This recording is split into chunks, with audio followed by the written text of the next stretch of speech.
હા બા, વાત તો સાચી છે તમારી, પણ હવે જાજાદી માવતરના ઘરે સારું ન લાગે ને. આડોશી પાડોશી પૂછવા આવે, રાજી થાય કે રિહામણે આવીને બેઠી હશે એટલે તો કોઈ લેવા નથી આવતું. આપણા કરતાં ગામને વધારે ચિંતા હોય ને કે આપણે શું કરીએ છીએ જીવનમાં.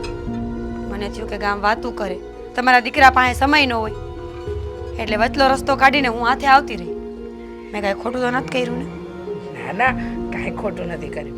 તમે આવી ગયા એ તો મને બહુ ગમ્યું. હમણાં જ હું એ જ બબડતી હતી કે આ મીરા બહુ નથી, એ તો આ ઘરના કામ મારે કરવા પડે છે. અને તમને તો ખબર છે, તમે જે દીધી પરણીને આવ્યા ને એ દીધી મારા માથે કોઈ કામ જ નથી રાખ્યું. તો હવે તો છે ને મારા હાથ પગ નથી હાલતા, તમને ખબર છે. અને હવે આપણે એવી કોઈ જરૂર નથી. હું શું ને, હું બધું કામ કરી નાખીશ. તમે બસ મારું ધ્યાન રાખો ને તો બહુ વાત છે. ના ના, મારા દીકરા